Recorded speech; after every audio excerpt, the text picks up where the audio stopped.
नाशिकच्या पंचवटीत jogging track असलेल्या Shrikrishna garden समोर साकारलाय 7 मजली देवीदास हाईट प्रकल्प। मग येताय ना आजच आपला फ्लॅट बुक करायला देवीदास हाईट्स मध्ये। आमचा मोबाईल क्रमांक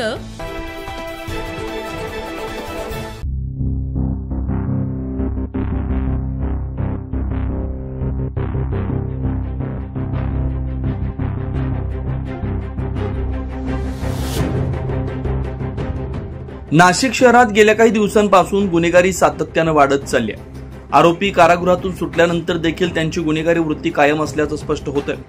अंबड पोलीस ठाणे हद्दीतील संशयित महेश सोनवणे उर्फ चिमण्या हा नुकताच खून करून जेलमधून सुटला।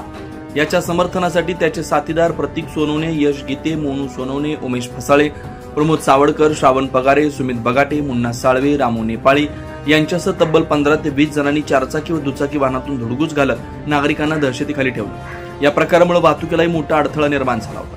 याबाबत नाशिक रोड पोलीस ठाण्यात गुन्हा दाखल करण्यात आला आणि लगेचच कारवाई करत काल दुपारच्या सुमारास सर्व संशयितांची नाशिक रोड पोलीस ठाण्यापासून बिटको पॉइंट पर्यंत धिंड काढण्यात आली।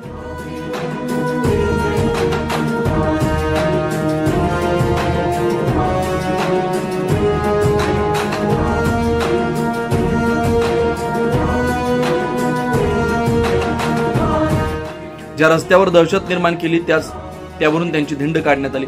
नुकत्याच वाढत चाललेल्या गुन्हेगारीवर पोलिसांची कारवाई नाशिककरांसाठी दिलासा ठरली। नाशिक पोलीस प्रशासन सतर्क असल्याचं हे या धडाकेबाज कारवाईतून समोर आलंय।